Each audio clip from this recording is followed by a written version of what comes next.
So, hello guys! Another day, another video. So, ayun, ang topic natin for today is Lazada Unverified Wallet. So, ayun, meron ba kayong mga balance sa Lazada wallet nyo? Tapos, hindi nyo siya cash out directly dahil unverified kayo, tapos hindi tinatanggap yung ID nyo pag nagbe-verified kayo kay Lazada? Good news dahil pwede nating ilabas yan or i-cash out, lalo na kung ayaw nyo na tong i-reorder or i-order ulit. Isa sa mga dahilan kaya nagkakaroon tayo ng laman sa Lazada is kinukuha natin or nilo-loan natin si Lazada Fast Cash. Kasi ito yung type ng loan ni Lazada na withdrawable siya.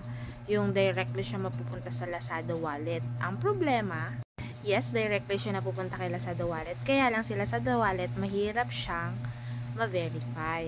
Kaya yung iba, dahil alam nilang mahirap ma-verify, tapos hindi pa sila verified sa Lazada wallet, hindi nila wini-withdraw yung cash nila kahit kailangan nila. Pero, yun nga, dahil may good news tayo, kahit unverified yung Lazada wallet nyo, basta meron kayong fast cash, tapos gusto nyo gamitin, gusto nyo nung i-loan, pwede nyo yan withdrawin. Tapos, pwede na natin ma-cash out yung Lazada wallet nyo kahit pa yan is unverified. So, paano nga ba makaka-cash out yung mga Lazada unverified balances? Ayan, pwede nyo ako i-message dito sa aking Facebook account, Anjesly Pilierba. O, make sure nyo lamang na magdo-double check kayo kasi may gumagaya ng account ko para maiwasan na sa poster kayo makapag-transact. So again, in case na may mga balance kayo sa Lazada wallet nyo, tapos unverified, hindi nyo siya magamit dahil ayaw nyo nang i-order pa ng item, gusto nyo ilabas na lang at gawing cash, i-transfer sa Gcash nyo, sa Maya nyo, o sa bank, message nyo ako sa aking Facebook account, Anjesly Pilierba.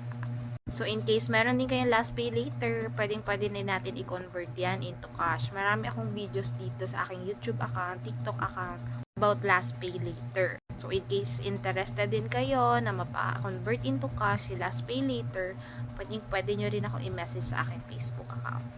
So, again, wala nang hindrance para makuha ang Lazada Fast Cash nyo. Wala nang humahadlang sa inyo. So, kahit unverified pa yung Lazada wallet nyo, go lang ng go. In case na kailangan nyo, alam nyo na ang i-message.